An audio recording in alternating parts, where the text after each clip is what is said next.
I'm live. Okay. Ani, bonsoir, and welcome to our regular council meeting.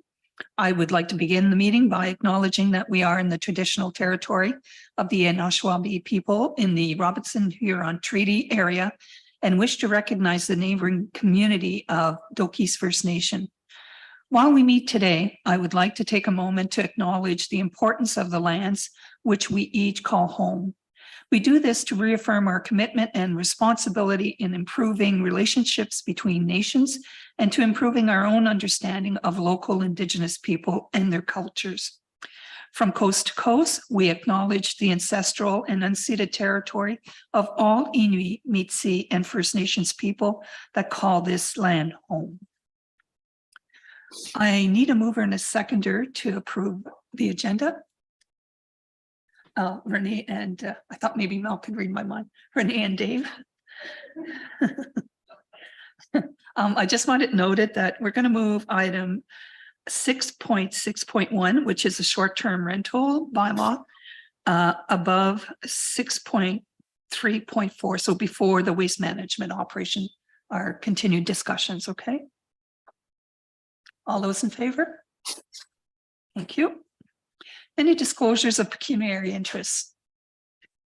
Seeing none. And Dean, like I told you this afternoon, if I miss you, like just speak out, okay? Because sometimes I don't always watch the screen. I'll do that. Thank you. All right, so let's move on. There are no delegations tonight. And we'll go on to the reports. 6.1, there's no general report. There's no 6.2, no finance report. But 6.3, Public Works and Environmental Services. We have in your package a resolution to award the contract for Misha Falls Bridge Rehabilitation. And that's in your package. And who's going to speak to that?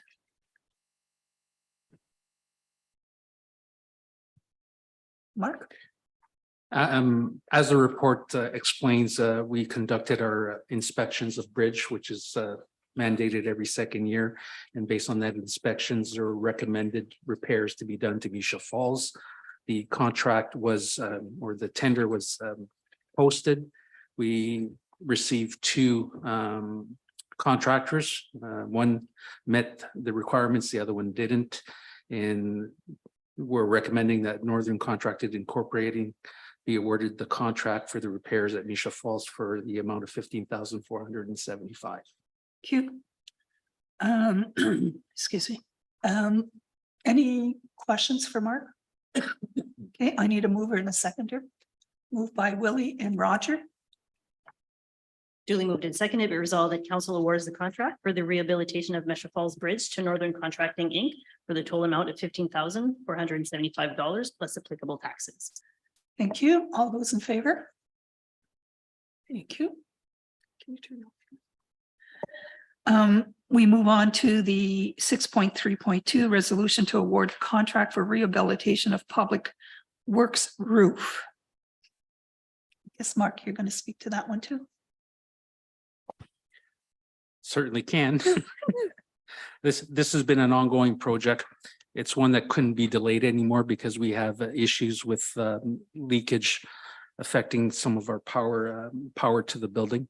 You'll see that the submissions were slightly higher, fairly higher than what the projected cost was. There's an explanation to that. As the bidders came in to visit the site and have an inspection, we were under the assumption that the metal roof could be saved and reinstalled while putting the insulation. That's not the case. So it did inflate the cost of the repairs of the building. So it's over our projected budget. We're recommending that we still proceed through our reserve funds for buildings, as it is a health and safety concern leading into the winter months for future leakages in the electrical area. Thank you. Questions? Renee? Okay, so it's being replaced with the steel roof, right? And how much do we have in the building budget, our reserve fund, do we know? I'm always asking him about the reserve funds. We still have reserves. They're dwindling down, but we're Can we, I know we don't have a choice but to fix this. yes, we can. We have overall reserves are sufficient to finance this. We'll just recoup in the next couple of years. Okay. Any other questions? Will it be done before winter? Okay. That is the plan. Okay. Who said we were having winter this year? Just asking. No? All right. Any other further questions? Seeing none, all those in favor? Thank you. Sorry, Mel, I should have let you read it. Okay, so you have a mover and seconder. Yeah. Okay. Yeah. Be it resolved that council awards the contract for the rehabilitation of the Public Works Roof to Barn Building and Construction, Inc. for the total amount of $127,960 plus applicable taxes. All those in favor? Thank you.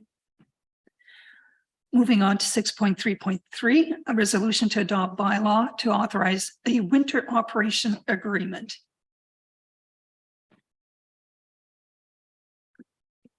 That's our regular agreements, right? That we have with private roads. As the report, if I may, my apologies, Martin's on holidays this week, so. So basically, this is your annual contract that we award to the Albin area for winter maintenance. It's if I recall, is it a 3-year or 3-year agreement? You'll see the rates over the next 3 years. It's the same contractor that's been doing it for many years, and we have no issues with the quality of service in the work provided. Thank you. Any questions? Seeing none, I need a mover and a seconder.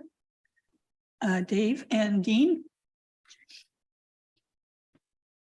Duly moved and seconded, resolved that bylaw 2023-53 being about to authorize a winter operations agreement with B. Thomas Bulldozing, Inc.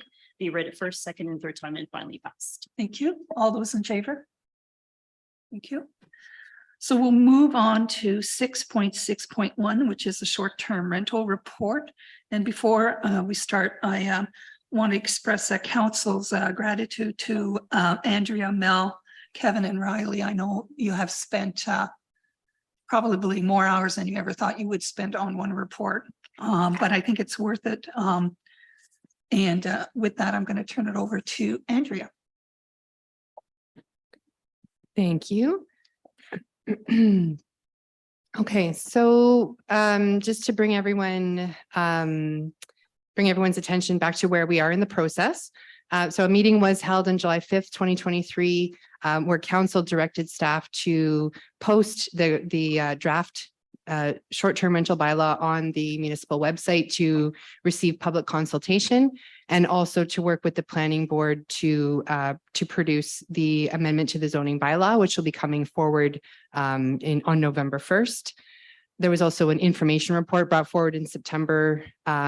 We had intended to report on these topics in September, but we had so much good feedback and we felt that we needed to take a little more time to research some of the issues that came up from the public consultation. So this is a review of the work that's been done so far. So the zoning bylaw amendment has been produced by the Sudbury's Planning Board and will be presented to council on November 1st. This zoning bylaw amendment will define short-term rental accommodation, the requirements where that licenses are required to operate short-term rentals. They will speak about minimum parking space requirements and also the zones where short-term rentals are allowed. This public hearing on November 1st will only be to discuss these changes to the zoning bylaw amendment. And this won't be an occasion to speak about the draft bylaw that we're seeing tonight. Just to be clear, we have done it in the past where zoning bylaw amendments and draft bylaws have been brought on the same evening. We just want to keep the two processes a little more clear. So through the consultation process, we did receive 21 emails and also phone calls, that were kept track of by our clerk. And you'll see the table on page 2 of the report that just gives a brief description of the comments and also the number of people that were involved in the comments. Council was also given the actual comments to review, but they don't make a part of this report. So this is just to basically show how we reviewed the information and how we came up with the main topics that we felt needed to be discussed with council tonight. And also to point to a few decisions that may need to be made or revisions to this second draft that we're presenting. Very good issues were brought up. And the first one being, you'll see that many of the people who responded had concerns about the number of licenses and the limit that we were proposing of 50 licenses. There's a summary of the overall issues that people seem to have with them. A lot to do with that this would limit STRs from operating in the area. And also questioning whether we were allowed to limit the licenses. We had going into the staff response, staff feels very strongly that this limit of 50 licenses is important to rolling out this licensing program. We can always reassess where we are in the licensing program after a year. We've done deep research to see about how many are operating in the area, and we do believe that under the number of 50 seem to be operating in the area. We do believe that having a limit will incentivize operators to apply for licenses, and we have had people calling to see what they can do already to come into compliance with this bylaw if and when it passes. And we are a small municipality with 2,611 households. We do have limited resources, and this is a new program. We won't know what we're really getting into until we start rolling out the program. So staff really feels that the number 50 is a safe number to go with. I would like to stop here and ask if council has any questions or concerns, or how you feel about the limit specifically. Any questions or comments, council? I just had one thing, and I don't know if it belongs under the 50, but when a person receives a license, they'll have it's a number attached to their license, right? So can we insist that that their license number has to be placed when they advertise either on Verbal or Airbnb or any other places? Okay, Yes. thank you. Down the road, we could always increase if we feel there needs to be increased. But I think starting smaller is probably better, so we can get control of them for now and then move forward. Yes, through you, your worship. We will always take applications. If we ever get to a point where we reach over 50, we'll still have applications. There could be reports to council letting people know that, you know, we have more interest. It'll be handled when we cross that bridge. I see Councillor Dean had his hand up. I've got one question and one comment, Your Worship. First of all, I was wondering just how we arrived at 50 as being the number of licenses we were going to allow. And then my real comment is I think that's plenty. In fact, I would have it less than that. But how did we arrive at 50? Sure, through your worship. Initially, staff had suggested a higher number, but after discussions with council, 50 became the number that everyone was most comfortable with.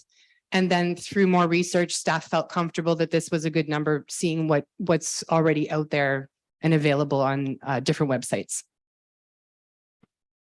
Thank you. Go ahead. Oh, hang on. I think Renee, did you have your hand up? We kind of have an idea of how many are out there right now from the sites. Yeah, we've found about 48. So, okay. Okay, so then I hear from council that the number 50 everyone's comfortable with. We'll keep that in any other upcoming drafts. So another big issue was the concern with the occupancy limit per rental and septic systems. This is something that was brought up. I know that people are going to want to maximize the amount of renters they can have on different properties. We discussed this with council that we felt strongly that the septic system had to be large enough to handle anyone on the property. So as much as there may be concerns, staff is very comfortable with the idea of only allowing 2 people per bedroom, and also looking to the size of the septic system that's on the property to be able to make sure that it can accommodate the property.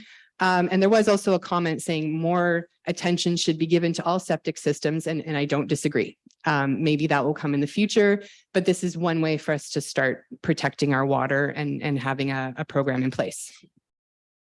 I'll stop here. Does anyone have any concerns or questions about the occupancy limit of 2 people per bedroom based on, and also the septic capacity? See anybody? Oh, there's Dean. Okay. Once again, I'm going to say something. Thank you, Your Worship. I'm concerned about the septic capacity. I mean, I agree that the capacity based on the septic systems is a satisfactory method, but we have some big problems in the area that we don't even have any assurance that our septic systems that are in existence are adequate or are doing the job or were properly done in the first place or are maintained properly, and trying to get the health unit to do anything for us is going to be very difficult. I guess that I'm going to suggest, and we've always talked about this in the past, we really need to try hard to get jurisdiction over these septic systems if we're the ones that are going to dictate how many people can be in these short-term rentals based on the size of the septic system. I tell you, I see what I think are probably abuses right now. We have a short-term rental just a couple of doors from us right near Misha Falls. It's a new operation. The building has been there quite a while and they did some work on it, but we've counted as many as 8 cars at this place. And nobody's doing anything about that. Nobody's checking into it or watching how many people are in these places. And I'm just wondering, how in the world are we going to do this? Are we going to have a routine inspection of all these places to see that they're following the rules? Or You want to answer? Okay, thank you for the question, through Your Worship. I agree with you. I would say that we are the people who are going to be looking into this once we have the licensing in place, and the application will not be, and license will not be issued until the question of septic is answered. So I do believe that public health have their own timelines that they have to follow, but it'll be on the renter. It'll be on them to get public health to give them the proper information to prove that the septic is the right size. It was installed with proper permits. All of that will be on the renter to get that information to us from public health. So if there is a time lag or an issue like that, that won't be our issue. So if in the end they for some reason can't prove that the septic system is adequate for what they want to operate, well, then they'll have to put in either a new septic system or not operate a short-term rental.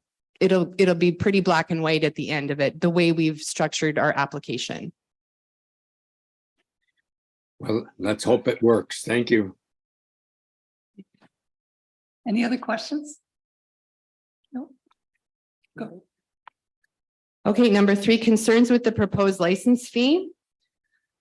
So just to remind everyone, staff had provided a cost analysis that came up with a number of $1,400 per year. That would cover administrative fees, all inspections, time spent in vehicles. So it was based on real numbers and what we could predict that time that would take to implement this licensing program. Reminding council that licensing programs, the cost is not meant to pay for anything except for the cost of running the program. So it's based on the best information we can provide and how we want to run the program going forward. So staff feels that the $1,400 proposed amount is a proper amount, and also feel that it should be kept at that amount going forward until we have more information about how much staff time this is going to take to implement. We will be tracking time. We will be paying attention to this so that we can give council good advice going forward. But for now, this is the best information that we can give. And this licensing program is meant to pay for itself and not be a burden to the taxpayer. So staff's recommendation is to keep the $1,400 per year. And I'll open it up to council to see if there's any questions or concerns. Any questions, comments? Any? Just maybe one comment. I see that we've taken out the bed and breakfasts as those are run under businesses, I guess. Is that, I know we had mentioned taking it off, but You good? yeah. Okay, through your worship, it does get discussed a little bit later in the report, but bed and breakfasts are already described in our zoning bylaw. They're already allowed on any zone that has a residential use. And they're described very well. They can only be up to 3 bedrooms. The person who's running it has to be living in the house. It was becoming more complicated to incorporate them in this bylaw. So in order to keep this bylaw rolling forward, because we felt it was very important, we just decided to take it out. Bed and breakfasts have not been an issue. We aren't aware of many that are even operating in the area. So if only just to let us keep this important legislation moving forward, we decided to just not include them in this bylaw for now. If it becomes an issue and as we get more comfortable with licensing program, we could propose either separate legislation just for bed and breakfasts or incorporate them in a different way. Go on, excuse me. Okay, so then after the main 3 points, there were a few other issues brought up by residents that we thought were important to just bring attention to this evening. So the designated responsible person, this was something that was described to council and described in the bylaw in sections 518 to 522. This is the person who will be the main contact for the running of the short-term rental. So there was some concerns about what if they don't get to us in time, because we put a limit on 30 minutes to respond to a phone call and be on the property within 60 minutes. We feel it's important to set limits. Whether we will be writing any tickets on these infractions will be up to the discretion of the bylaw officer. Our bylaw officer's time spent on any file will always be specific or different depending on each complaint. If they feel that the designated responsible person is working well, this probably won't become an issue. But if we don't put any response time or have any expectation, then there's really no chance to enforce. So we feel that's an important piece to keep in the bylaw. People asked about the demerit point system, which we've done more review and improved for this second draft bylaw. Will the demerit point system be applied when owners are on the property? No, when owners are using their property, then it's not being rented as a short-term rental, but the investigation should reveal that it was the owners that were there and not a short-term rental person. So again, bylaw enforcement has to investigate each call. And there, if you look on page 18 or Schedule F of the draft bylaw, the demerit point system has been improved in our eyes. That's part of the big review that was done, especially with enforcement. Our intention overall for suspension or revoking or adding demerit points are that if there are serious issues, then licenses can be suspended or revoked right away. Serious issues are looking at section 7.7 or 7.8. So example, if a property goes into debt to the municipality, either for taxes unpaid or legal costs unpaid, if building permits are open on the property that affect the short-term rental and make the building unsafe for renting, that could be suspended. If any orders are issued under the Building Code Act or fire prevention, so speaking to safety, then going into the ability to revoke right away, any information found false or incorrect on an application. Again, in being indebted to the municipality for taxes or fines or legal fees. Any order for the Building Code Act or Fire Prevention Act. If septic system requirements are not met, then we may revoke a permit. Or if the proposed use of the premises is not permitted under the zoning bylaw. So we've put in provisions to allow us to suspend or revoke for major issues, where the demerit point system will be sort of a learning tool.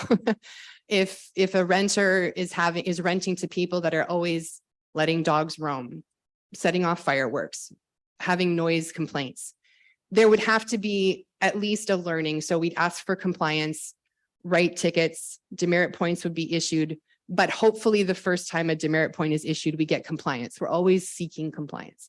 So we feel like there's enough flexibility in this bylaw as far as enforcement goes to really be strong on danger issues or health and safety issues, but give renters a little bit of leeway to work with the people they are renting to and to take more responsibility for their properties. Oh, and there was notes from residents also that renters should be aware of our bylaws. There's definitely going to be renter information packages that will be required to be posted on site. Fences to be required. That was an interesting idea. I think it would be difficult for us to force people to put fences on their properties, but hopefully enforcement and education will help to create a better working environment between neighbors and operators. And also people were expressing the fact that they love the area and enjoy coming up. So it's nice to have the option of short-term rentals for additional accommodation. I think Renee had a question for you, Andrew. Well, just on page 20. So are we going with the 7 point? I see there's 7 and 5 points. Like there's different demerit points are different on page 20 Of the draft bylaw? of the draft bylaw, yeah. So you have 7 and 5 for demerit points. Oh, I see. Do you know So what I mean? 7 for a suspension. So yeah, so if we look at, it's page 20 of the draft Yeah. bylaw or page 35 of your package. Yeah.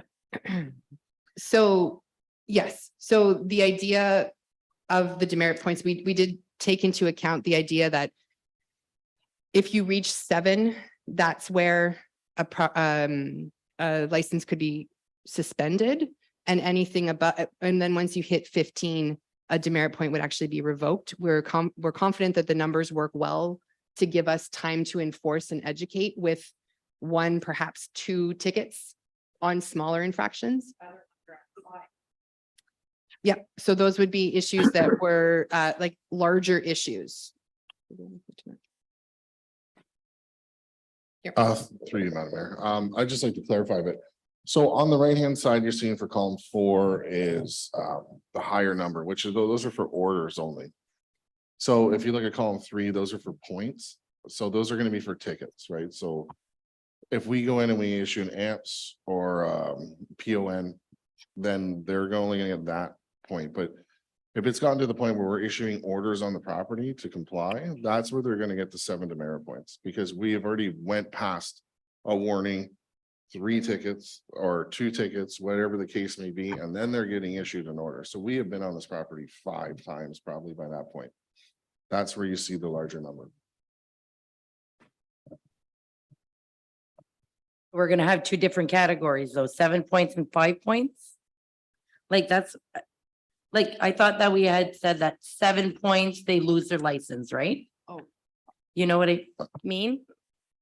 And but yet we have some 5. No. So these will accumulate. So if we come to a short-term rental and write, let's say, a building code issue, that's not a good one, a noise infraction, and we write an AMPS against the renter because they're constantly letting noisy people stay there.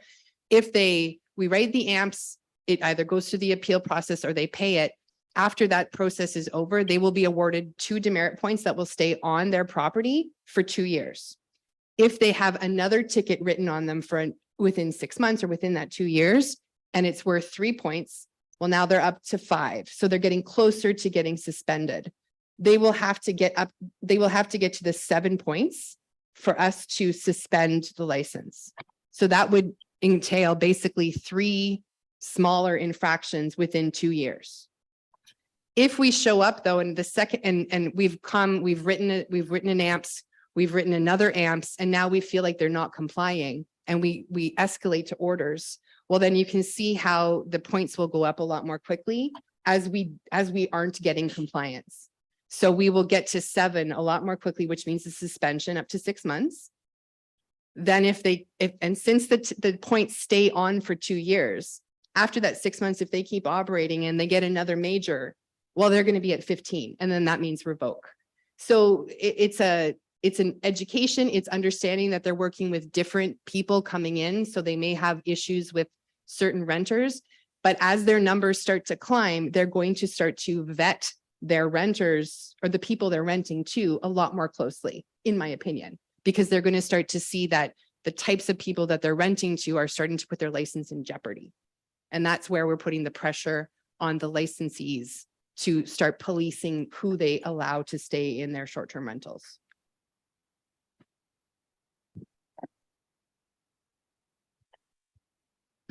I just have a quick question. I know we discussed it. So what about interference with one of our officers? Did I miss that?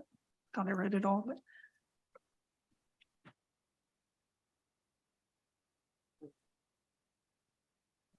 Whether, bylaw, building, OPP, public health, It's $600. $600?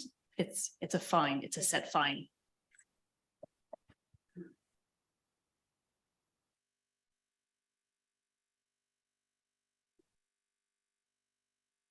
Is it, are you On- looking at page 18? On page 18 of the draft bylaw, Okay, and what number is it number 1. Oh, no, sorry. operated? You didn't put it? No. I will let the bylaw. Through you, Madam Mayor, it's in our new power of entry bylaw already, so Okay. that covers the gamut on all of our bylaws, so this would So be. whether it's short-term rental or whether it's something else. Yes, so if we're going on and we're getting obstruction, I'm not worried about demerit points at that point because they're getting demerit points on other things we're there for already. Yeah. We're already past this point if we're getting obstruction charges going with it, so. Okay, I just want to make sure that that was not forgotten.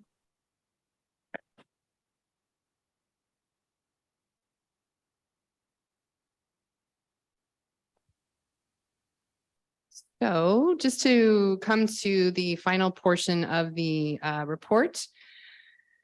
So you've also received a copy, which we're calling draft 2 of the short-term rental licensing bylaw.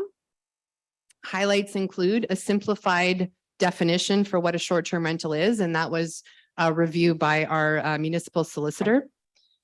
We removed the bed and breakfast, which I mentioned earlier and gave you the reasons why. We've also added a further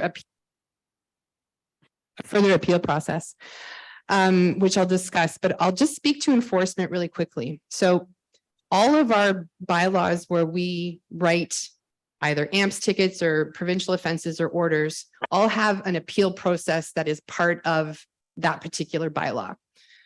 So we're always going to ask for compliance when we come onto a property. If we write an AMPS ticket and the person decides to appeal, then they will be allowed to go to that process.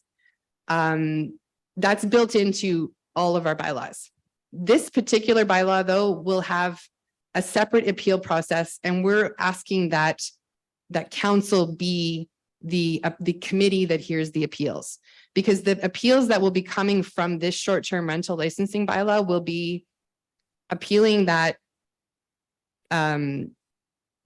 one of the main issues will be that they're appealing that they're operating without a license. I'm not even sure how that would come to council, but it may come to council if they've applied for a license and we're over our 50 limit and they want to appeal the fact that they cannot get a license. That would be a mechanism for them to come to council to say, you know, why not 51? There aren't any in our area. Could we be considered to be licensed in this area? So that would be a good mechanism, and it would come straight to council for you guys to make the decision.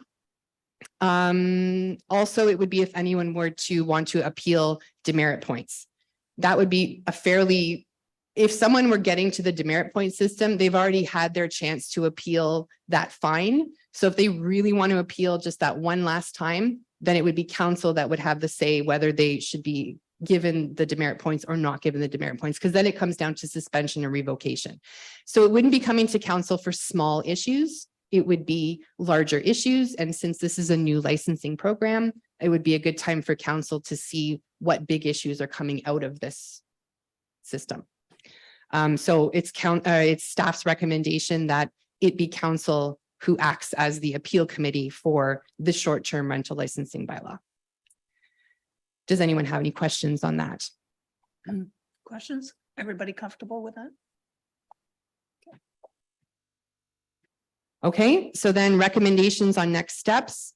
November 1st, we'll be meeting with the Sudbury East Planning Board to discuss.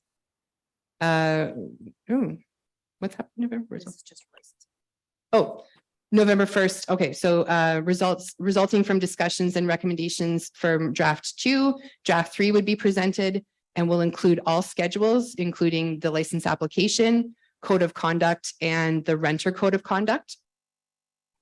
And then we're looking for November 15th to adopt the licensing bylaw, adopting all fees, administrative penalties, and to delegate all authority.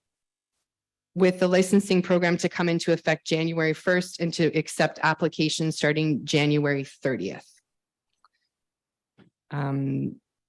So that's basically, we're not really asking for much direction from council. This is what we're proposing as the rollout for this licensing bylaw.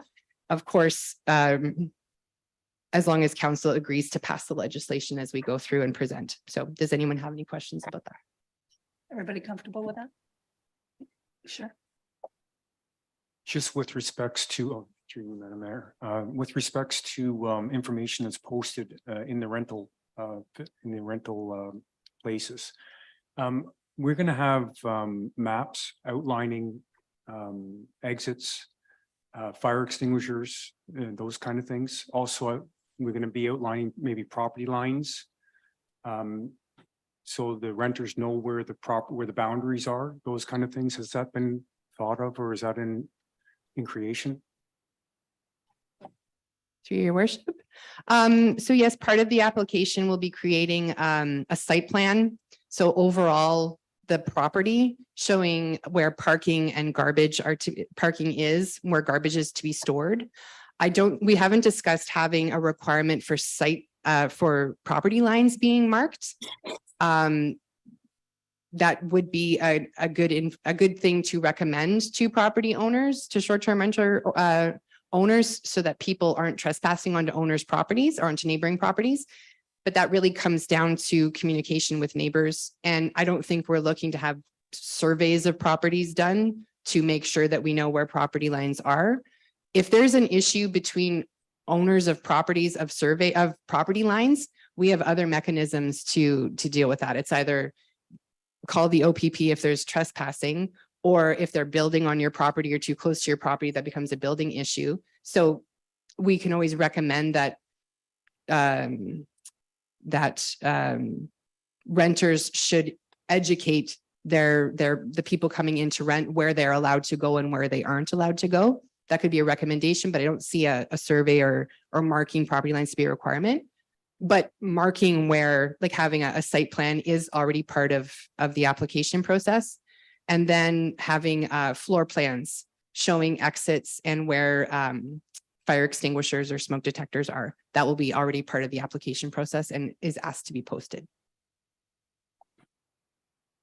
I'm sorry, I don't think I posed the question clearly. What I meant, I think you explained it with respects to on the site plan will outline, for instance, the renter will know that their property, for example, is 300 feet wide.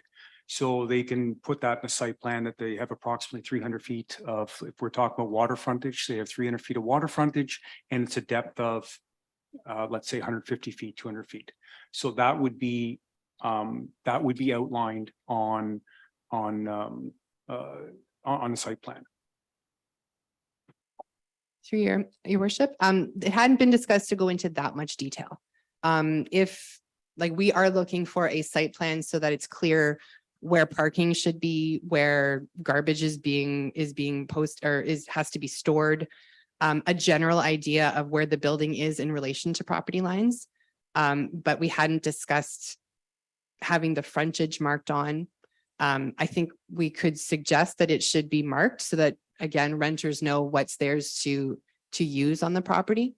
But we hadn't suggested, we wouldn't have anything, we wouldn't be enforcing trespassing. So it wouldn't be to our advantage to mark it, but we could make it as a recommendation that renters should be educated on where the property ends. That would be a good addition.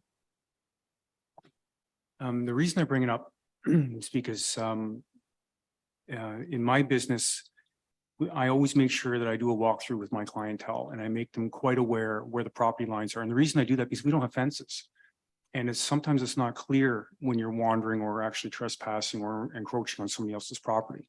So that's, I always make sure that people are quite well aware of the property lines and they are not affecting the neighbors. That's why I bring that up, because sometimes it's not clear because of the lack of fences and the nature of where we live. It's not a subdivision environment. It's not clear cut because of driveways and everything's cookie cuttered out. It could be a margin of error here and there. And that's why I was suggesting maybe it might not be a bad idea to roughly sketch out, or the renters have an idea, hey, you know, I got this much property to deal with. And if I'm over that, then maybe I'm encroaching on my neighbor's property. That's the reason I brought that up. Thank you. I think that's reasonable, and we'll definitely put some more research in for some good language. Renee? Okay, you're gonna say I'm a bug, but I really don't see where it states 15 demerit points. I can't find it at all. So that's why I was kind of. What? So if you look at Schedule F, so page 35 of 58 of the overall agenda. Number 5, 4 and 5. So number 4 states a license may be suspended for a period of not longer than 6 months if the total of all demerit points in effect respecting an STR is at least 7. And then number 5 says At least 15. at least 15. Okay, because I was looking for like 1-5. Oh, you know what? Fair. Looking for the number and I'm saying, I can't see no 15 nowhere. Like, what am I missing? I had a similar issue and we'll fix that. Yeah. Okay, well, because when you read it, like. Okay, thank you. Sure, Dave. Thank you, through Madam Mayor. Just about the licensing. If somebody were to apply for a license and didn't meet the requirements quite yet, how long would that person have to comply before? Like, let's say somebody applies, he's number 45. And then by the time he complies with the rules, there's already 50. Would he lose his spot? Or does he? To your worship, yes. Okay. Yeah, the short answer is yes. And every application will be unique. Every application will take certain amounts of time. But yes, if they have an application in, that means they're in process. The number of licenses will be based on what's issued, not what applications are in place. Thank you. Other comments? Just have a couple, if you don't mind. Under 5.4, the insurance, so you will require that they have proof of insurance, right? And Yes. Then when it's renewed, they have to supply proof of insurance again. Usually insurances are for a year or 2 years or whatever. Yes. I would have to find the exact wording, but we need to Yeah. be notified of any change in information within a certain period of time. But Mhm. yeah, that's included in that. Okay, good. And under 5.2, you took out any person who operates a short-term rental accommodation and it continues, they have to abide by this and that. Why did you take that out? Is it somewhere else? I believe it was somewhere else, so it felt Okay. so it was your pet- redundant. Yeah, Okay. and that came under the solicitor review. Oh, okay, okay. I thought that the changes that you made to the bylaw, that the group made to the bylaw were actually quite good. I like the fact that the DRP has to, if there's a change in DRP, the municipality has to be informed within 48 hours. I think that's great. And I like under 6.3 also about sufficient information to confirm that all guest rooms conform to the standards for a bedroom, because sometimes people call a crawl space a bedroom. So I sort of really like that one as well. And I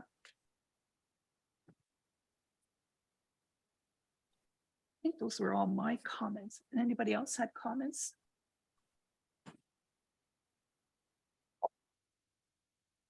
Yeah, that was my next thing.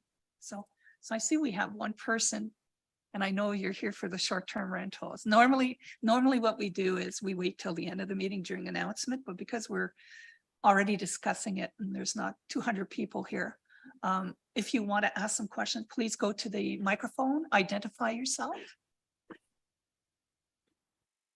Is that right? Yep. Hi, my name is Ryan Fitzpatrick. I'm a year-round resident of Albin. I'm here to discuss the short-term rental bylaw. I understand and agree that some regulations is required to address the problems short-term rentals are causing. From what I've learned, the main problems that are happening have mostly to do with noise and behavior issues with renters, and also the fact that properties are being purchased by companies solely for rentals, which affects the local real estate in a negative way. I would like council to consider that there is a segment of residents who seek licenses that do not contribute to these problems. It involves the idea of hosted versus unhosted properties. Many townships and municipalities have included this distinction in their bylaws concerning the short-term rentals. They have concluded that the properties where the owner is present 100% of the time, similar to bed and breakfasts, have practically no problems compared to the unhosted variety. I feel this is much different than the designated responsible person, because homeowners, hosted homeowners who are present all of the time can solve problems instantly. And also they are permanent residents of the community and they care about their neighbors in a more substantial way compared to the unhosted varieties who live in communities far away.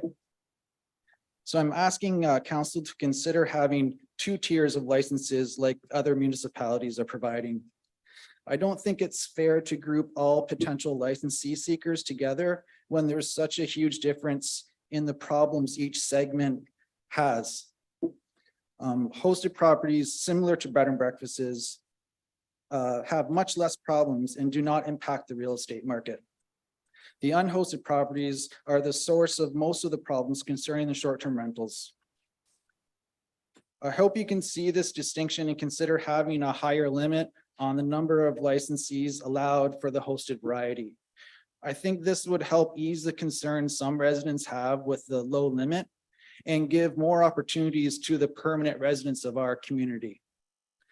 Many municipalities recognize this major difference between the hosted versus unhosted. They also have lower fees for the unhosted variety since it is known that they have much less issues to deal with compared to the hosted or compared to the unhosted. I'm hoping council will consider including this distinction between the hosted and unhosted in the bylaw. My last comment has to do with the review of the bylaw after it's been implemented. I think we can all agree that this bylaw has many variables and is a challenging one to create so that it is fair for all residents. I hope council will agree to a public review of this bylaw after 1 year to give a chance to everyone to see the results and consequences of the bylaw that does get passed. Thank you for your time.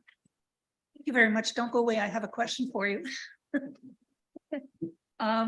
So if you're hosting and people are staying in your home and you're physically there, but isn't that a bed and breakfast? Well, there's a main difference. The bed and breakfast specifies that you have to be living inside of the home.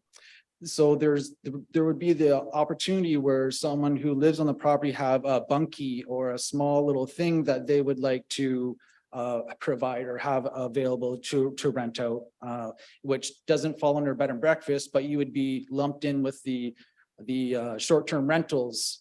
But I think it's closer to a bed and breakfast sort of situation compared to someone who's living in Toronto and just renting their house to someone. And I know the designated responsible person is meant to sort of be that, but I do find would be a major difference between a designated responsible person who lives far away and someone who's on the property all the time, seeing what's going on and can deal with things right away. So I just feel that sort of difference would allow maybe to just allow 2 tiers like many other places are doing, just because I feel there is a pretty big difference between a permanent resident who is there all the time wanting to rent a small piece compared to someone who lives far away saying, here's my property kind of thing. And that's what I'm trying to say. I got it. Okay. Yep, thank you. Any other questions? Well, maybe just to respond, the licensing fee is no different for what you're proposing and what's being there, because you would undergo the same number of inspections. And so that's what the licensing fee covers. So there's no difference there. So there shouldn't be a shorter. Okay, I was under the impression the license fee was gonna covering like what the proposed like bylaw officers like would be part of like solving the problems, will be actually going there to solve the problems. I thought that was part of the thing. And since the bed and breakfasts and the hosted variety would have it's generally known that they have way less problems, and there wouldn't be as much bylaw thing, meaning maybe not as much cost associated. Because the research I've done is most of the municipalities have a difference in price between the two, and that could only be the only reason why I would come to the conclusion for. Thank you. Cool. Thank you for hearing me. Anytime. Andrea or anybody, did you want to respond to his questions or? Thank you, through your worship. I think it's something worth investigating. I do agree if it fits the definition of bed and breakfast, then we've taken care of that already. Staff would agree that the cost of reviewing or the yearly fee is to cover the cost of running the program. So that's fair. We could get some more information about this hosted, unhosted terminology. Yeah, with regards to the limit, and then bring that forward to the next meeting. Thank you. Oh, Willie. Through you, Madam Mayor, just with regards to the consideration to come back and revisit this in a set period of time to reevaluate how the program's running, to maybe look at fees, to look at the amount of licenses. Is that something that we can put in writing now, or is that something that we will actively follow?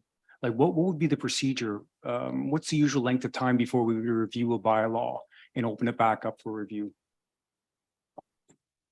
Through your Madam Chair, I can answer that.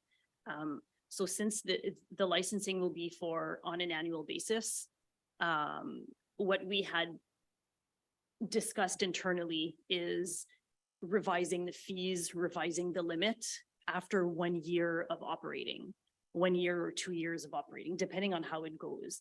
And I think what we've all agreed is to keep council updated of how the program is going. So let's say that we start rolling out the applications in early January and we're like, holy moly, we already have 40 applications, or we only have 2. Like, we're going to keep you posted on how things are going. And at the end of the year, kind of doing another cost analysis on the cost of the inspections, the cost of the application, how many hours are we actually spending on an application or on the inspections, or just for an idea. Through you, Madam Mayor, maybe a quick suggestion is every department does report to council quarterly on activities. This under either bylaw or building, whichever one you want to put it under, that forms part of their quarterly report to council on how that program is going. Dave. Thank you, through you, Madam Mayor. I think maybe is on the application that would it say if it's if the owner is present or not? If that was going to be a requirement or something we were taking into account, then Okay. that would be a question on the application. Yeah. Okay, because I'd like to see like in the reports, how many are actually occupied by the owner and how many aren't. Oh, so collect that data even Collect without- that if we don't data. make the change. Oh, Because I agree with sorry, I forget your Brian. The number that are occupied it doesn't put the same kind of impact as in like if you're looking at like a housing shortage, you're not losing a housing if the person actually lives there and is just renting a loft or a room or whatever it is. Whereas when people buy from other places just solely for that, that puts more of a hinder on the housing crisis. So if we have that information, at That's least when we revisit it, we can see, okay, well, maybe we can allow a little bit more that are occupied or less that are not occupied or something like that. See, Dean also had a question. Thank you, Madam Mayor. I guess mine is not so much a question as a comment. And the first thing I kind of thought about when Brian, I guess it was talking about this possibility of the host being on the property or with a second building. And I'm starting to wonder right away about septic facilities. It just comes to mind because if there's two buildings on the lot, then it would certainly make a difference in what's available with septic facilities. Maybe there have to be two septic systems or a much bigger one to handle the two buildings. And I'm just thinking of the complications that might come into this with that idea. I'll just leave it with that.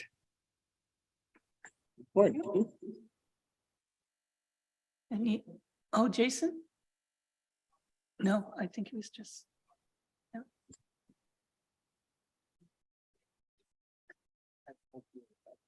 Okay. Any other questions for the group? Willie and Roger? It's not a question, it's just a correction. It's Ryan Fitzpatrick. My question is definition of occupancy. It's two. Let's say the house has 3 rooms, so that's a total of 6. Now, some people are gonna come with their kids. Of course, that's the idea of it. So what is sort of an age limit between a 6-year-old and occupancy of an adult?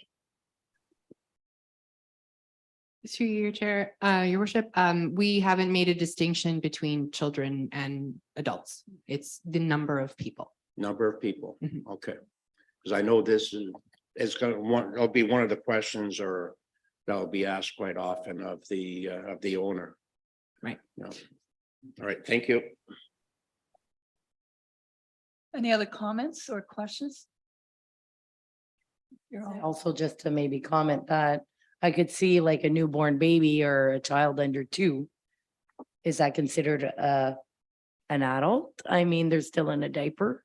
They're not using a septic. They I take a mean- lot of showers and baths. They may, so just comment there, but they're still, yeah, I guess. Okay. They're persons. Okay, I'd like to thank Andrea, Mel, Kevin, and Riley. I know that he worked on it as well for this one here. So now we go back. You're going to take our comments together. So through you, so just to wrap up, so next steps will be, we're going to be doing further research based on some of the comments. And we will be reporting back to council on November 1st with draft number 3. Okay. Or if there's no other changes, so it will do all the changes that have been highlighted in the bylaw. We are taking kind of direction from council that those changes are supported. So draft number 3, you won't see those marks anymore. So they will be as they're the new draft. The only things that might come into play is if there's any other further changes based on the research that we've done or whatever, if there's any other suggestions. So that'll be November 1st and So November 1st. and then we'll have the zoning The zoning bylaw amendment is at 7. at 7. Yes, Okay. On the 1st. on the 1st. Okay. And then we go into the regular meeting. No, so No? the regular meeting is at 6 Oh, regular meeting. and Oh, the right, special of course. meeting is going to be at 7. Yeah, yeah, I'm doing the standard That's okay. hours now. Yeah, move the clocks ahead. All right. Fall back. Yeah. Oh, God, I really have it wrong. Okay, thank you very much. All right, let's move on. Did people need a quick 5-minute break? To stretch and whatever? Everybody okay? You guys, everybody okay there? All right.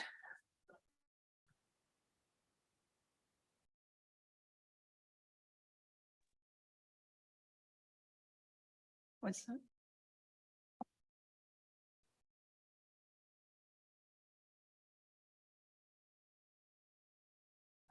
Oh, yeah, Dean, we're gonna just keep going. Are you okay with that? Do you need a Oh, break? yeah. No, I'm fine. Thank you. Okay. Okay. I had coffee delivered. Yeah. Jeez, you're one lucky guy. Almost as good as when I'm in the council chamber. Nothing like covering your bases. All right. Okay, well then let's move on to item 6.3.4, waste management operations. So at our last meeting, it was agreed that we would continue to review the report that was presented to us. And if we had further questions, comments, suggestions, that this would be the time to do so.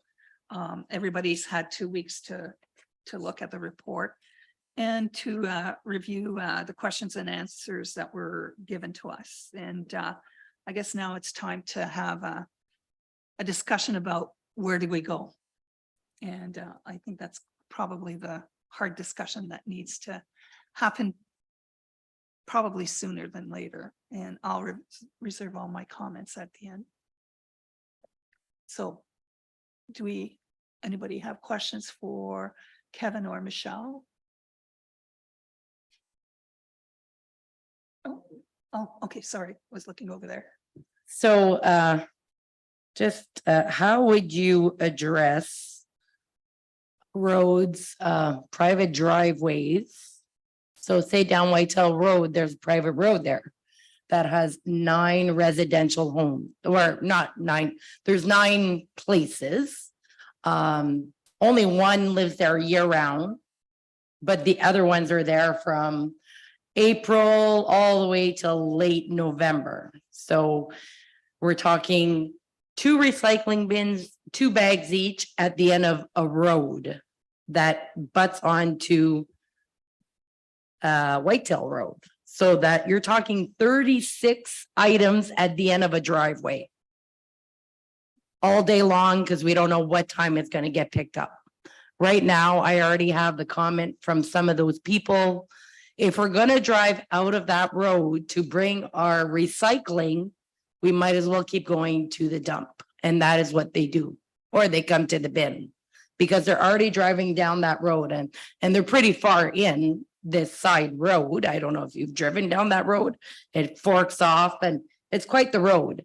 So, and their concern to me, and I said, well, you guys don't have a bin there? And they said, no, we don't.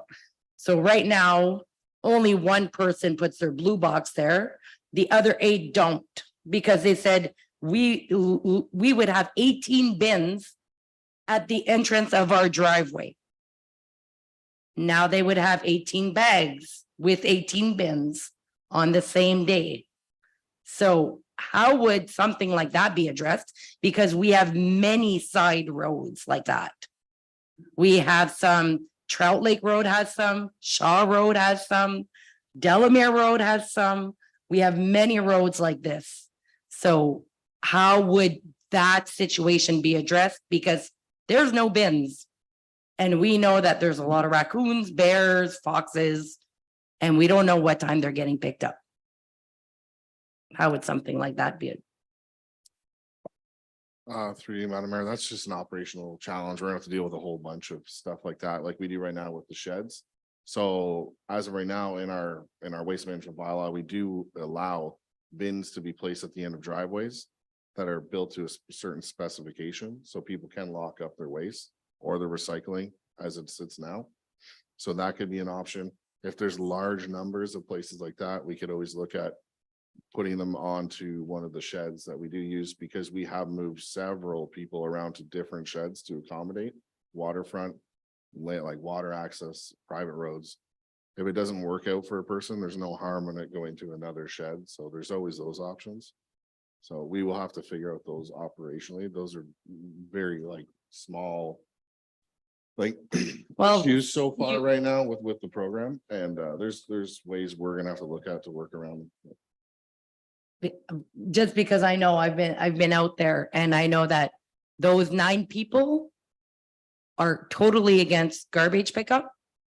And like I said, only one does the recycling, because they said if they're driving out a mile to the road or a mile and a half to the road, they might as well drive to the village because they're already almost there. And they said not knowing pickup times is a big thing for them. So that is, I agree that putting a bin, and you said that in the report, it also said that we would be using the same bins from the recycling for the garbage. Or the sheds would be the same sheds for both. So I'm trying to picture 2 different trucks, one for recycling, one for garbage, everything mixed in together, piled on top of each other. Would there be a split in there? Would there be? Through you, Madam Mayor, the pickups won't be on the same day. Recycling and garbage will not be on the same day. It's too big of a run for any company to handle. Right now, our recycling is 2 trucks to do one day for that, just for the recycling, and the waste, I'm told, will be a 3-truck run. So that this won't lie on the same days for recycling and waste. So that way the shed is supposed to be empty, because it is supposed to be used. You put your recycling bins in on the day of and taken out the same day. That's how the bylaw is written. It's just like for everyone else. If you put it at the end of your driveway, you're supposed to take it back. So It just, that doesn't, it's not, doesn't work for the tourists, the people that are only here on weekends. Because they're gonna put it in there on the Sunday, right? And so they're not here on a Wednesday or a Thursday to put it in there on those specific days. So they would technically put it in there where right now they're going to the garbage bin or, so I don't see how the pickup would work for them having 2 different days. So something that we would really have to look at, because 2 different days for a tourist or a seasonal, and half of our residents are seasonal. So that's a big issue. through you, Madam Chair, just to answer a bit more of your question. The sheds are rather large, and we did install shelving units so they can be stacked double high. So they can accommodate, right now, all these sheds, they could fit probably 4 times what is going in any of them at any time, because they are much larger than we were anticipating. And we thought there would be more recycling, so we did put shelves in all of them so we can be stacked up all the way around. So there's quite a bit of room. If any counselor wants to take a look in one of them one day, I'll pop one open for you guys. If I might, your worship, Yes, for sure.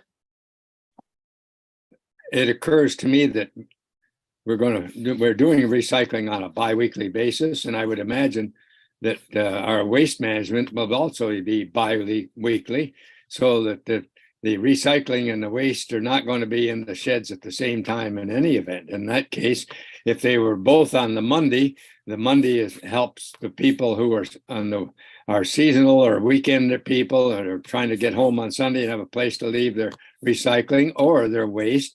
And it could be alternate Mondays. One Monday is recycling, the next one is waste management, right on and on. It would relieve that a lot. But even for those of us who who are on the main roads. But in the wintertime, we're going to have a bit of an issue with waste management, waste pickup because of the animals and so forth. They can't leave it out very long. And as Kevin has said, most likely we're probably going to have some kind of a facility at the roadside that you could put the garbage bags in just to protect them from ravens, crows, and what on and on.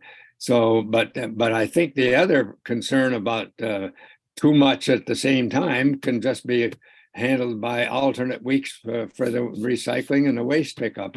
I think our plan is waste pickup every 2 weeks too, isn't it? Through you, Madam Mayor. No, it'll be a weekly pickup. Waste can't go 2 weeks. It has to be picked up on a weekly basis.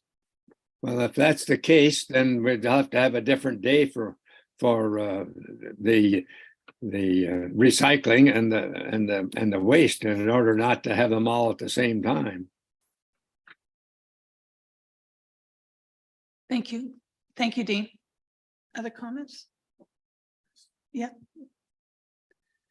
Now, after reviewing all the documentation, I realized something has to be done with the garbage. I know that we're running to end of life in our landfill, and something has to be considered. My concern is with the seasonal. Maybe I'm naive. Can somebody lay out how they see it working for somebody coming up Friday night, leaving Sunday night, and how would they where would they put their trash, and how would it work? Through you, Madam Mayor, like I was saying before, in our waste management bylaw, we've already written in because we were doing a couple curbside pickups in our municipality at the time. So we did make sure that in that bylaw, it does state that you can put a box at the end of your driveway. Like, it cannot be an old freezer or anything. It has to be, it has to meet certain specifications, but that would solve that. If you're leaving on a Sunday night, it could go out, it's locked away from animals. And if we're offering the Monday pickup, it would be picked up Monday morning, so it would not be sitting. Through you, Madam Mayor, just one more question. I know, and Renee brought this up as well. Some roads, they have many seasonal residents, and it's just a single lane. And I can see an obstruction issue with depositing all the garbage or all the recycling. And I can bring one comes to mind is on Dry Pine Bay Road. There's one road actually right behind my place. It's a single lane, and there really is no place to put the recycling bins. It's actually to the point that it's somewhat on the road, and it's almost in their laneway, and it makes it tough for them to navigate. In those instances, would we be looking at maybe setting aside an area and installing a shed or a box for those people? Through you, Madam Mayor, these like these side roads, I can't really speak to yet until some sort of system. We would be putting something in place, and then we could evaluate those issues as they come. As so far for the recycling program, we haven't ran into any of these problems. Like the truck's still going down that road, I believe, and we haven't heard anything back that we've been having issues there. But I'll definitely look into that one. Just to clarify, I don't think there are issues. It's just there's so many bins that they're taking up the laneway is what it is. And then they run down the road on the one side as well. They don't have a clear spot to put their bins. And I know you've already addressed that you're going to look into that moving forward. So that's fantastic. Thank you. So just maybe another comment, with looking at the short-term rentals and the extra garbage,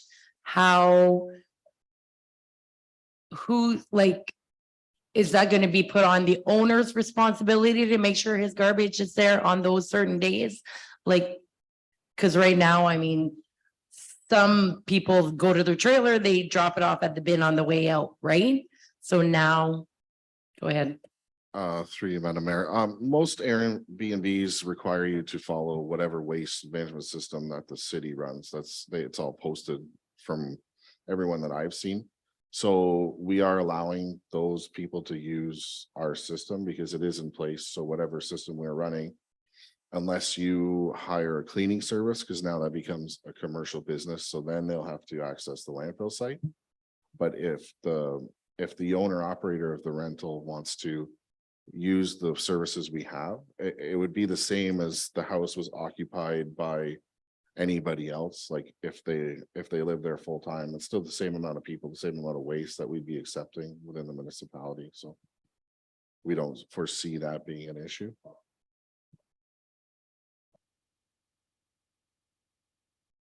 Thank you. I just think we need to consult the residents of the area. I think that's a big thing. I know a lot of the seasonal people are not for garbage pickup. I know that some of the people in town, the older people, are not for garbage pickup. Because right now, a lot of them don't even put the recycling out because they say it's too hard. They can't lift up the bin. Some of them put the bin in their trunk, drive it to the road, and have all these little bags that they dump in there because they can't pick it up. So that is also something we need to look at because we do have a lot of seniors in the area. And I know we have a program that's not really out there. I won't go into more discussion for that one, but that is an issue with a lot of the recycling. So if they're not using the recycling service that we offer now because it's too hard, how are they gonna utilize garbage pickup? Through you, madam. Yeah. We actually, I've heard that argument as well, against it. I've also heard a lot of positives that this has allowed people to actually recycle because they didn't like going to our bin systems. They couldn't lift the lids. They weren't strong enough. So, and then people that didn't have vehicles or didn't drive, or the elderly who can't leave their house, now they don't have to leave. It's just there at their door. So I see both sides of the argument, but this is just a level of service that council has to agree on what we're gonna do going forward. So. Other comments? I might, Madam Mayor. Oh, yeah, I didn't see you there. Sorry. I would just make this comment. Most of the people that are seasonal or part-time here have a place in the city somewhere and they have to comply with recycling and garbage requirements there. And most of it's out on the street and where they have to, it's up to them to get their stuff out there. And I don't see where we're going to be a great deal different. And I think that people who are part of our citizenry here have to recognize that we're not really in the city, but we're trying to provide the best service that we can for them, and they're going to have to work at it too. I think this is something people are going to have to come to grips with, that it might not be quite the same as driving in and throwing your stuff in a bin that people have been doing these years, but they will work it out. I'm very sure, because if they work it out in the city, and the cities, most of the cities are changing their rules pretty regularly too, and people have to comply. So I think we can look at our people eventually coming around to whatever system we can make that's the best we can do for them. So Thank you, I'll Dean. leave it at that. Any other? Okay. Well, I don't think it's a secret here how I feel about curbside pickup. I'm not for it. I think it's doing a grave disservice to the people who are seasonal and the people who live by the river, because it creates a lot of problems, such as animals. However, I do recognize that we have to do something. I think option one is out of our reach. I don't think we can do that. I would like to get more information on option two by contracting it out. Also, under option two, and we need to get clarification from the government, because under the recycling legislation, if you have a bin system, you have to have an attendant.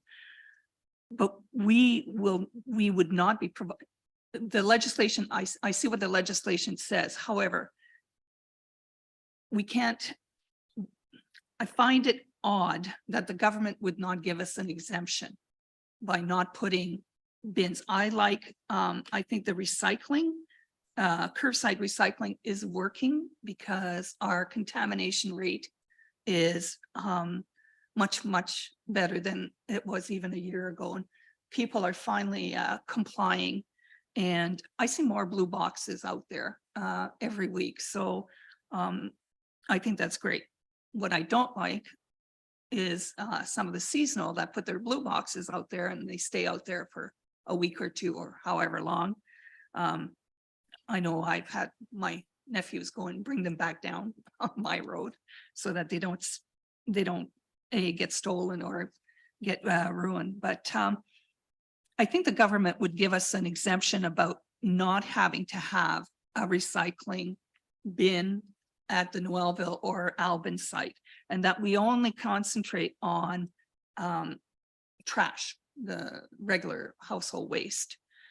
And so that would provide us with tens of thousands of dollars in savings if we can get the government to give us an exemption, because we wouldn't have to staff it.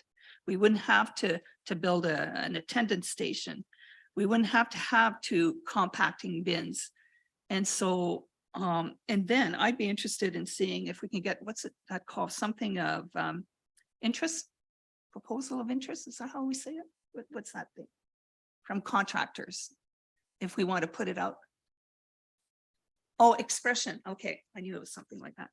Expression of interest, to see really how expensive it would be to do it. And if we're not having to do recycling there, then the cost will be minimized. And perhaps we can see some better numbers. And then I don't have a problem with limiting the days that the bins would be open. I think that's worked well in Noelville, even though we hear complaints, but I think it's worked well. I commend the officers, the bylaw officers, because it's certainly not what it was like it was a year ago. And I think the monitoring, the sporadic monitoring or the surprise monitoring has worked very well. I stopped getting calls from people getting fines. So I think that's a very good sign. And so I would like to have more information on item 2, on contracting it out, getting back to the government to see if we're actually required to do that if we have curbside. And if we have to have, if they won't give us an exemption, then we have to consider getting rid of the curbside recycling, which I think would be very sad. But that's a savings of over $130,000. So could we get more information that way? Through you, Madam Mayor, yeah, if council would like more information on that, I'd just like to point out, if we're going to change our system, we're bringing back to for legislation purposes for our funding, for our recycling funding. We don't know if they'll accept our changes to start with, because they've already accepted our change in the program now. They do want to see that it has been running for a year before, so we'd be about 2 years out with no funding for any rebates for our recycling program. And if they are unmanned, we lose about 25% of our funding, our return right off the bat, because they're unmanned. And then it would be additional staff resources just for reporting, because now we need to report to. It's a waste composition study. This study is for a few months or whatever their parameters are, where we'd have a staff member collecting information from the residents that are coming to the transfer sites. And then we would be submitting that to the authority, RIPRA, to see what they would say for our funding, what our requirements. Right, but what I'm saying is that we don't have recycling at the transfer site. That if we can get an exemption, that our recycling and our funding would be based on curbside, which meets all the legislative requirements for funding. That I like the curbside recycling, I think, because it does what it's supposed to do, which is, cut back on the contamination. And so if we could have bins or a bin or a large one of those big 40 whatevers just for household waste, but not for recycling, and we keep our recycling program, then we should be able to keep the funding as is, because we are complying with the law, because we're keeping curbside recycling. Through you, Madam Mayor, for our funding program, if we put a transfer station up, that means we have to follow the legislation. And then we would be changing our program. It wouldn't be the same program if we put the transfer sites up. So I know, Mark, will make a thought. No, I guess what I was saying is that I know the legislation's new. I know that we have till 2025 to be in compliance with it. And I'm saying. I thought it was 25. Anyway, whatever the date is, the legislation's so new, and I know that there are municipalities that are having problems with the legislations, the ones that have already enacted what the legislation says. I'm saying, and from what I'm hearing from others is that they're asking and approaching, and the government's been very open, not quick, but open, about making exceptions. And that's where I would like to explore if we can have an exception that our funding would not be put in jeopardy or lessen or whatever, if we continue with the current curbside recycling and not have any recycling at the transfer sites. That's what I would like to see. And I know that if we can approach the powers that be to do that, and if we have to do politically, I'm more than happy to do that, but I'd like to see that explored a lot more. And I agree, somebody said we need to have public input, which I totally agree with, so. Mark? If that's the full wish of council to gather further information, we'll make calls and we'll bring it back to you at that point in time. We'll also communicate with the Ministry of the Environment, the recycling people, and get those further details. But if that's the full wish of council. Council? We're okay with that? Yep, there we go. Yeah, if you can do that, then it makes it clear for us. And I think for our residents as well. And those are all my questions I had for tonight. I lost my agenda. Oh, there it is. Yeah, sure. So I just want to make sure, like, so I've been looking at the recycling and composting municipal waste that is on the Ontario website. Is that the legislation that we're looking at when it comes to the blue bins and the waste management site? Like where is this? Because this keeps saying 2026, January 1st, 2026. And then there's a lot of sections that say if your municipality is under 5,000 people, you're exempt. If you're under 15,000, you're exempt for different sections. So where could I go and look? Mark? So first and foremost, our transition date has been set. It's been given to us in writing. It's April 2025. So that's when we need to comply with that new legislation. Anybody who hasn't received a transition date to date, because it was phased in over 3 years, if I'm not mistaken, will automatically phase in 2026. So I know there's a 2026 date there, Councillor Renee, but our date is exactly April 2025. Yeah. It's been set. But is this the right document? Is this the right document that I'm reading all these like different things? That's what I'm saying. Like, if I want to know more about these regulations, and a lot of the things say, if you're under 5,000, if you're under 15, there's the Northern Ontario districts, like there's different districts, different rules. I'm just trying to understand the whole bylaw, like what they're proposing. So. Yeah, through you, Madam Mayor, just in analysis there, like we highlighted Ontario Regulation 39121 of the Circular Economy Act. That's the legislation you want to look at for like the specifics on the recycling. Yeah, it's in the package under analysis, like we've highlighted that. So that's the one we want to like be referencing when we're talking about like this specific changes for all the recycling programs. Dave? Sure. Thank you, through you, Madam Mayor. As far as like not having recycle, if you're going with option 2, I don't think we should be spending a lot of time looking at that unless we know we can get an exemption first. Like, I mean, let's not get staff to start pricing that without the recycling bins. Without knowing that we can get the exemption in the first place, because we're just wasting resources, I think. I don't have a problem with that. Okay.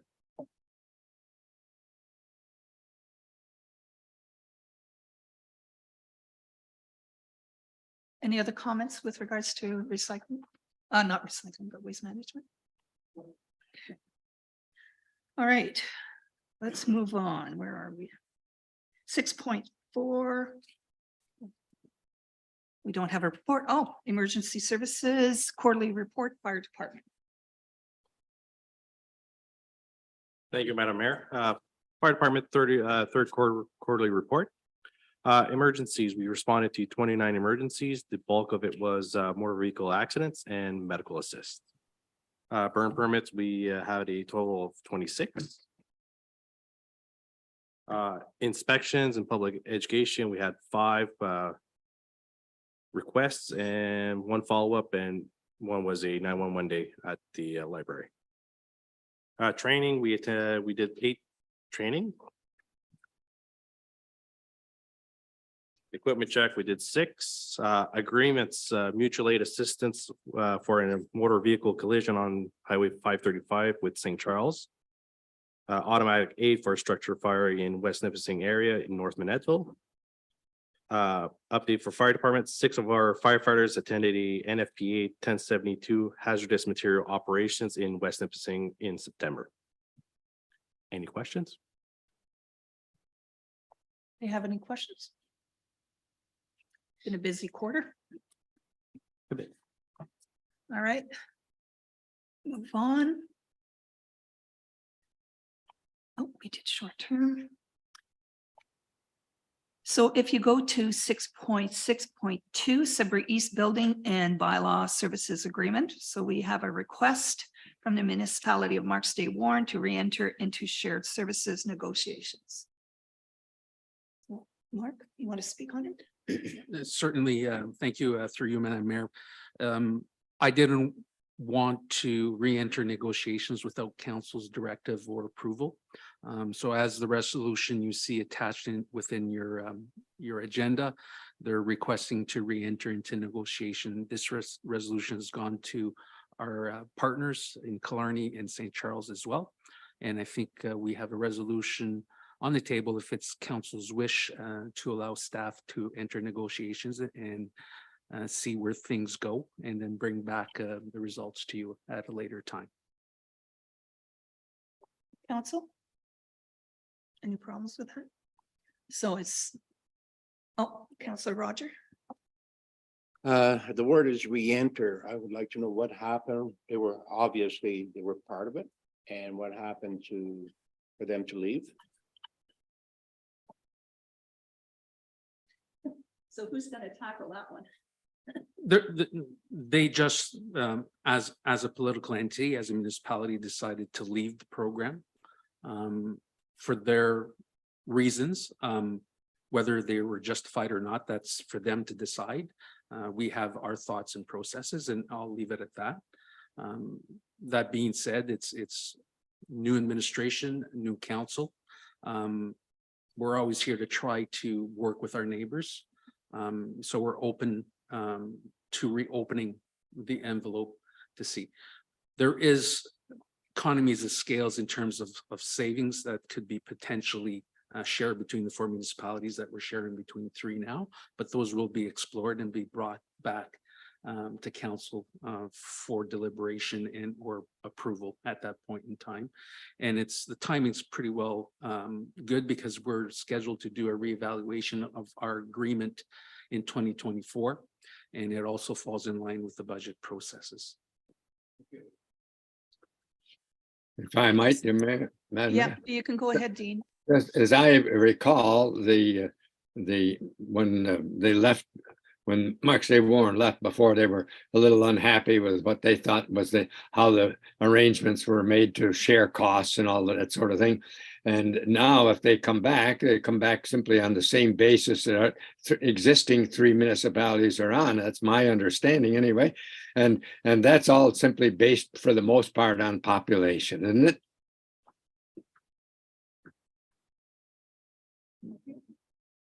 Through you, Madam Chair, it's not just based on population, it's based on building permits within the areas as well. So there's a formula that hasn't been agreed to.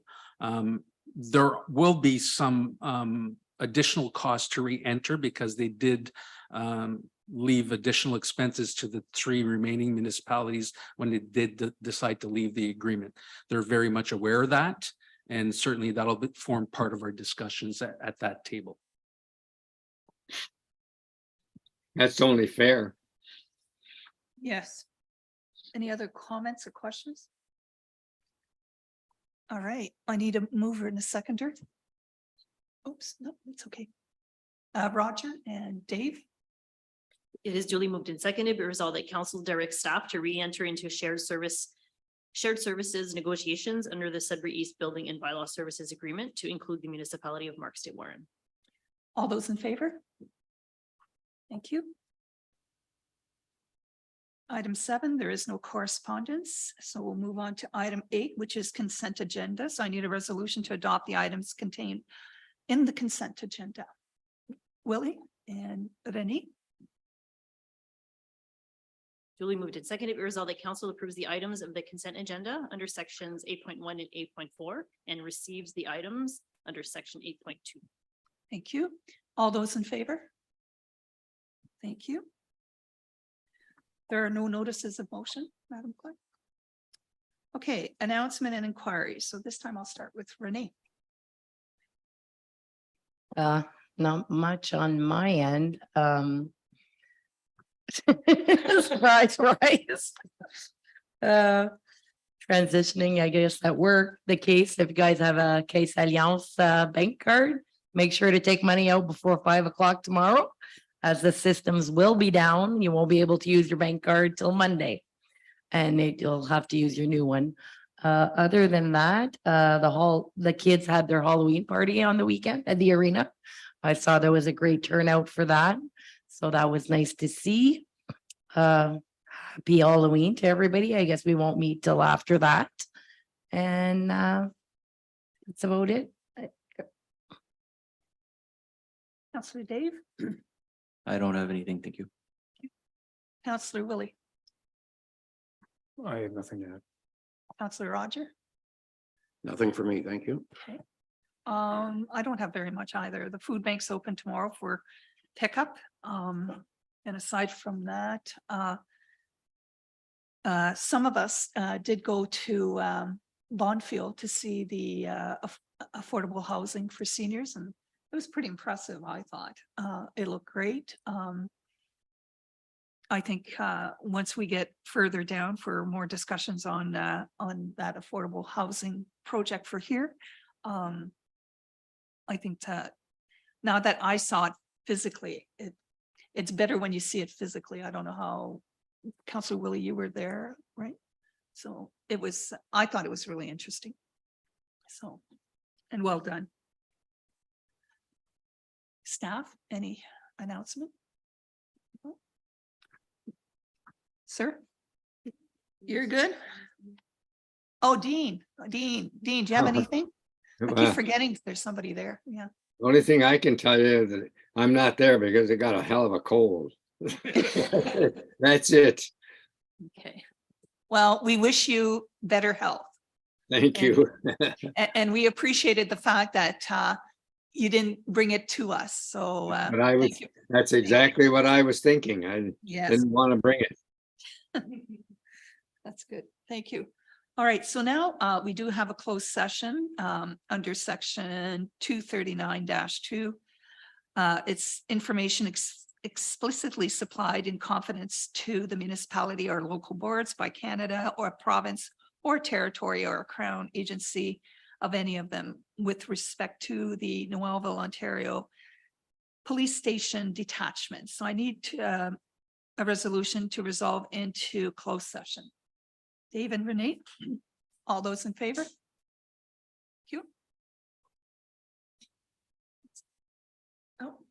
Oh, we lost our.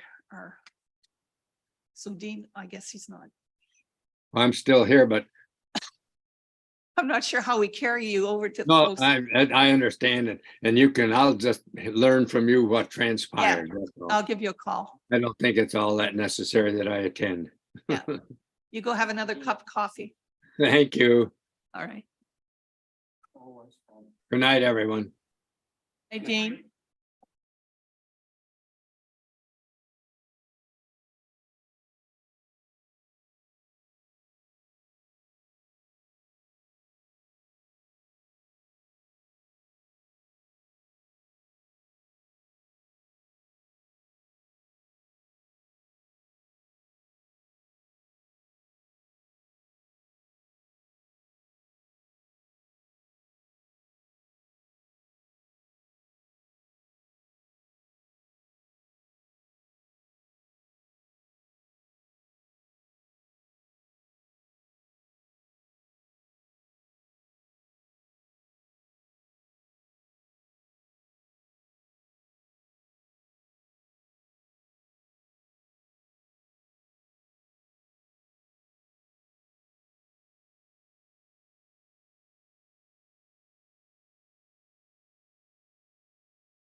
Ready?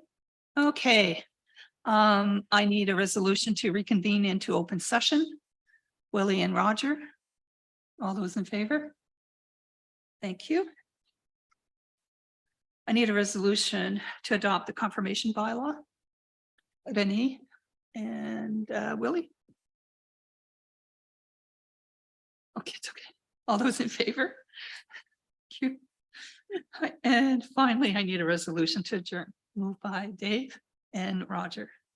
All those in favor?